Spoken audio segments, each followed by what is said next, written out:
เบ้พี่น้องนี่เอ้ยโบเบ้สีดำคุกคีกับอันนั้นเลยโบเบ้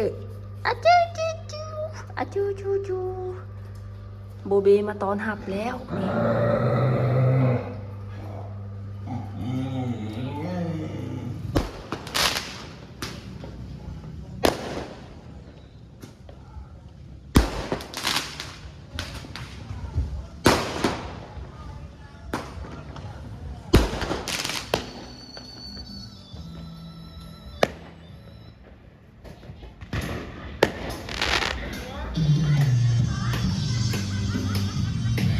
หมดแล้วเหรอ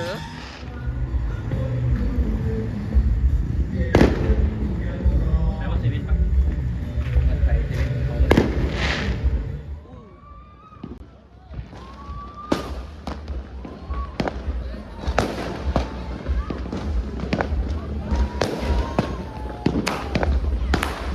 อุ้ยอุ้ย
ว้า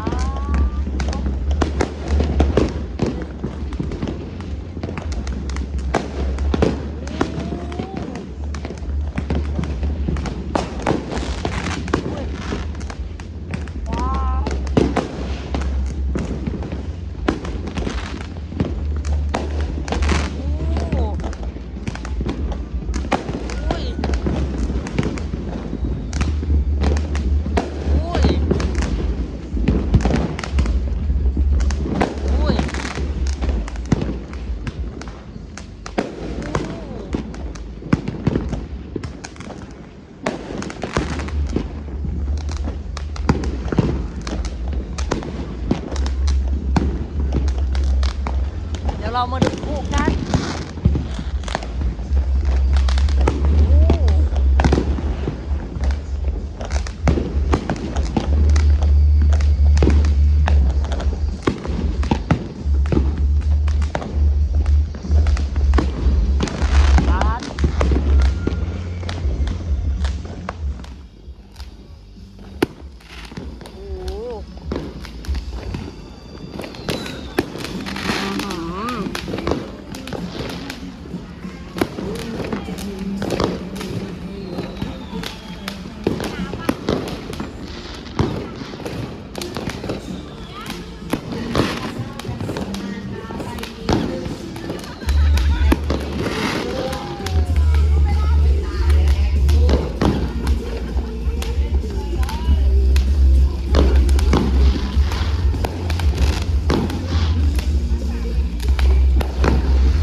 สวยจริง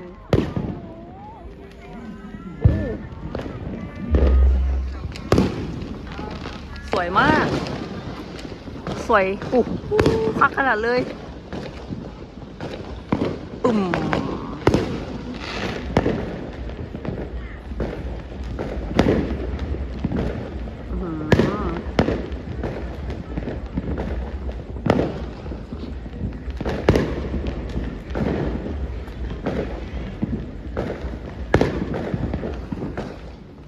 งจากที่เขาดาวแล้วเมื่อคืนนี้เนาะพี่น้องตื่นเช้ามากอะ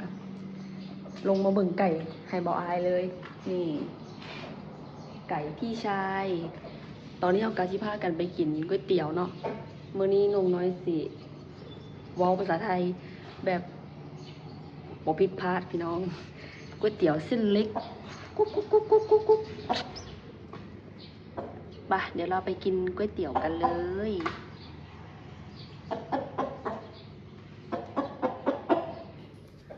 กุ๊กกุ๊กกุ๊กกุ๊กกุ๊กกุ๊กเห็นไหม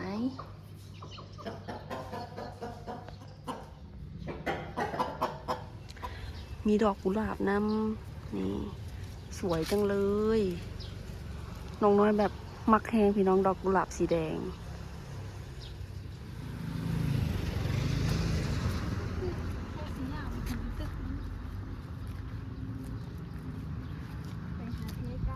เปิดเบาะเราเปิดดิเบาะ เปิดมั้ง กินเส้นอะไร เป็นไรก็ได้เอามันดี นี่คือร้านก๋วยเตี๋ยวที่เราจะมากิน อันนี้เป็นข้าวเช้าตอนกี่โมงสั่งเลย ตอนนี้เขาก็ได้มีเหลืองเนื้อตุ๋นมาแล้วเนาะเพิ่นกะซิมีลูกชิ้น3 ลูกนี่อันนี้ใส่มีเหลืองเป็น2 ก้อนเนาะแต่ว่าถ้าก้อนหนึ่งนี้เพิ่นสิไล่ประมาณ40 บาทถ้าเป็นเงินลาวก็ประมาณ15,000 กีบเนาะแต่ตัวนี้นะน่าจะตกอยู่ที่50หรือว่า60 บาทเนาะตัวนี้แต่ราคาก็ถือกว่าอยู่ลาวเลยพี่น้องเดี๋ยวเราจะมาชิมรสชาติว่าเป็นยังไงแต่ว่าเมื่อวานนี่น้องน้อยมากินแล้วเถื่อหนึ่งรสชาติก็โอเคนะอร่อยดีตอนนี้น้องน้อยก็ได้มาแต่กินก๋วยเตี๋ยวแล้วเด้อพี่น้องมื้อนี้บอรุดแล้ววันนี้สั่งเป็นหมี่เหลืองเนื้อตุ๋นเนาะตอนนี้เฮากะสิพามาเบิ่งผลไม้รากไม้ที่บ่ายเพิ่นเพาะปลูกไว้เนาะก็สิมีพวกทุเรียนพวกอีหยังหลายอย่างเดี๋ยวน้องน้อยสิพาไปเบิ่งหลังจากที่เฮาเข้าดาวแล้วเมื่อคืนนี้เนาะพี่น้องก็ถือว่า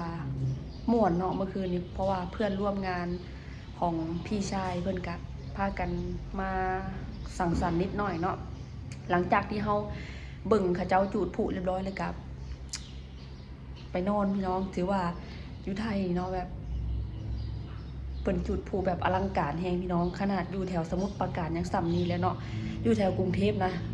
แฮงแบบอลังการที่สุดเลยพี่น้องเลยไปเดี๋ยวน้องจิพาไปเบิ่งต้นไม้แล้วก็หน่อขาลำส่ำนี้บ่ได้ตัวพี่น้องไปเบิ่งน้ำกันเลยนี่เดี๋ยวเฮาสิพามาเบิ่งเลยต้นดอกแคก็มีเด้อพี่น้องนี่ดอกแคแล้วก็อีหยังเนาะอันนี้น่าจะเป็นหวานเนาะแล้วก็มีต้นมะขามเทศหมอให้เพิ่นเพาะไว้พี่น้องใส่ถังไว้เนาะแล้วก็มีว่านนางกวักเนาะนี่ว่านนางกวักแล้วเพิ่นก็สิเป็นดอกสีขาวขึ้นมาเนาะและนี่เลยทีเด็ดพี่น้องนี่ต้นทุเรียนเนาะเพิ่นปลูกไว้แบบนี้เลยทุเรียนมีหลายต้นเลยพี่น้องนี่หมออ้ายเพิ่นว่าอยากเอามาปลูกอยู่ลาวว่าซั่นแล้วก็มีต้นพริกเนาะแล้วก็มีทุเรียนเพิ่นเพาะจากเมล็ดพี่น้องเลยมาเข้ามาด้านนี้กันเลยด้านนี้กะทุเรียนคือเก่าพี่น้อง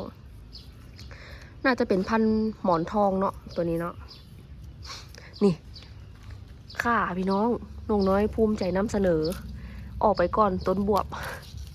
ภูมิใจนำเสนอเลยนี่เขาเอาไปปลูกขายหน่อเพื่อนเนาะพี่น้องอันนี้คือหน่อแก่เพื่อนกันนี่เด้พี่น้องเลยลำนี่จักว่าใหญ่กว่านี้โป้น้อยอีกอันนี้คือหน่ออ่อนเพื่อนเนาะโอ้ยคักพี่น้องเลยอันนี้ล่ะแม่ว่าเห็นแล้วบอนี่อยากได้อยู่บอเอามาปลูกบ้านเฮานี่คักพี่น้องเลยนี่ใส่ถังน้ำแข็งเก่าเนาะแล้วก็จะมีพวกตะไคร้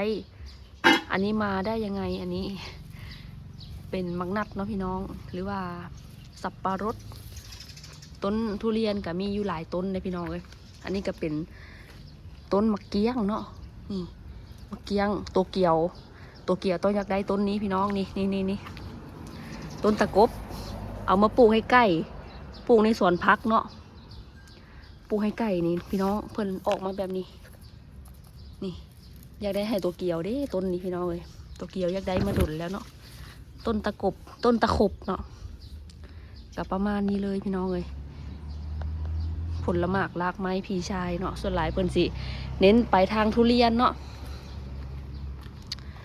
คักพี่น้องนี่จักเพิ่นเอิ้นขาพันอย่างนี้ผู้ใดฮู้ก็คอมเมนต์บอกน้องน้อยหน่อยเด้อผู้ใดฮู้ว่าขาตัวนี้นะชื่อว่าขาอย่างกะคอมเมนต์บอกน้องน้อยหน่อยเด้อพี่น้องน้องน้อยบ่ฮู้หลีแต่ว่าเป็นขาที่พันใหญ่มากเลยนี่ใหญ่มากอันนี้เป็นไม้ที่บ่าวอ้ายเพิ่นซื้อมาเนาะซื้อมาแบบไม่รู้เอามาทำอะไร 1,000 กว่าบาทเพิ่นว่าตอนนี้น้องน้อยก็ได้เข้ามาเบิ่งไก่บ่าวอ้ายอีเนาะพี่น้องงามพี่น้องไก่ตัวนี้ขังไว้เนาะเป็นไก่ตีพี่น้องเป็นไก่ตีเพิ่นเลี้ยงไว้เนาะ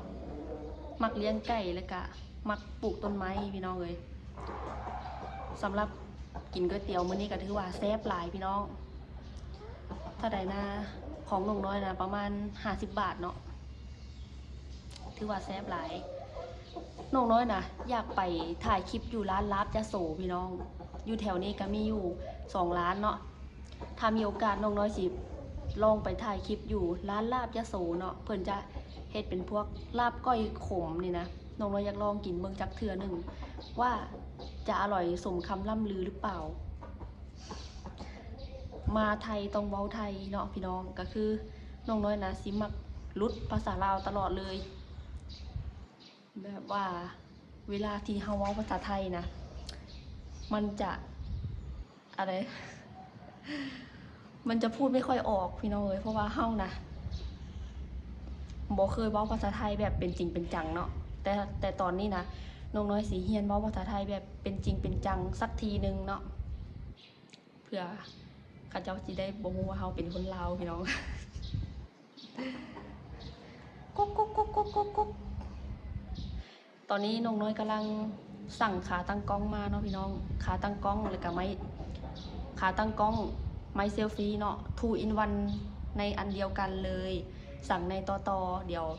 ประมาณอีก 2-3 มื้อเพิ่นก็มาส่งเนาะน้องน้อยก็สิสะดวกกับการถ่ายคลิปพี่น้องเลยส่วนเรื่องไม้เนาะน้องน้อยก็สิเข้าไปเบิ่งราคาไม้ที่มันแบบบ่แรงและก็ใช้งานได้ดีเนาะเพราะว่าเวลาที่เฮาถ่ายคลิปอยู่นอกสถานที่ก็คือเฮาจะบ่ได้เว้าเสียงดังเนาะและก็เฮาถ่ายคลิปจะมีคุณภาพขึ้นกว่านี้พี่น้องเอ้ยจังใดก็ฝากพ่อแม่พี่น้อง FC เบิดทุกท่านเนาะกดไลค์กดแชร์เป็นกำลังใจให้น้องน้อยเด้อช่วงนี้ก็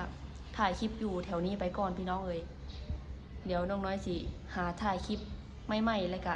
แปลกหูแปลกตาให้พี่น้อง FC ได้รับได้ชมกันเรื่อยๆเนาะเมื่อคืนนี่ก็เบิ่งเขาเจ้าจูดผูกก็ถือว่าคักพี่น้องเลยเพิ่นจูดผูแบบหลายเนาะแบบน้องน้อยบ่เคยเห็นอยู่ใส่ที่จูดผูหลายขนาดนี้ขนาดอยู่แถวซานเมืองเนาะเพิ่นก็ยังจูดผูหลายแล้วก็งามแต่น้องน้อยเห็นเขาเจ้าถ่ายลงว่าจูดอยู่ที่กรุงเทพมหานครหรือว่าสยามพารากอนนะแห้งหลายพี่น้องน้องน้อยนะอยากเข้าไปที่กรุงเทพสักครั้งหนึ่งเนาะอยากไปสยามพารากอนแล้วก็พวกเยาวราชนะพี่น้องเพราะว่าแถวนั้นนะจะมีคนดังหลายเนาะเพิ่นจะมาสัมภาษณ์ว่าคุณมีไฟเท่าไหร่ ชวนน้องน้อยนะบ่มีไฟจักดวงพี่น้องไฟมอดแล้วบ่ได้เติมไฟมาหลายเดือนแล้วพี่น้องเลยเนาะเมื่อคืนนี่ก็เขาดาวม่วนหลายพี่น้องม่วนหลายเนาะเพื่อนพี่ชายก็จะมีทั้งคนไทยคนลาวแล้วก็แบบคนไทยเพิ่นก็แบบว่านิสัยดีพี่น้องเลยนิสัยดีเนาะแบบเป็นกันเองเพิ่นก็บ่รังเกียจเนาะที่เฮาเป็นคนลาวพี่น้องเลยเนาะน้องน้อยก็รู้สึกอุ่นใจพี่น้องเลย สำหรับคลิปนี้เนาะน้องน้อยกะจิขอตัวลาไปก่อนเด้อพี่น้องเอ้ยช่วงนี้น้องน้อยกะสีอยู่ในแถวๆนี้ละพี่น้องเป็นช่วงปีใหม่เนาะคนกะเงียบพี่น้องเอ้ยเพิ่นกลับต่างจังหวัดเบิดแล้วพุ่นละประมาณวันที่4เพิ่นแล้วเนาะเพิ่นสิกลับมาทำงานอีกเทื่อนึงช่วงนั้นก็สิเป็นช่วงที่แบบคึกคักกลับมาคึกคักเหมือนเดิมเนาะพี่ชายเพิ่นว่าปกตินะตลาดใกล้ๆนี่เนาะเวลา 4-5 โมงนี่คนสิมาเต็มเลยเนาะแต่ว่าช่วงนี้นี่เพิ่นกลับไปต่างจังหวัดพี่น้องเอ้ยเนาะฝากพ่อแม่พี่น้อง FC เนาะกดไลค์กดแชร์กดติดตามให้น้องน้อยเด้อแล้วก็บ่กดข้ามโฆษณาเป็นกำลังใจให้น้องน้อยเด้อพ่อแม่พี่น้องสบายดีบ๊ายบาย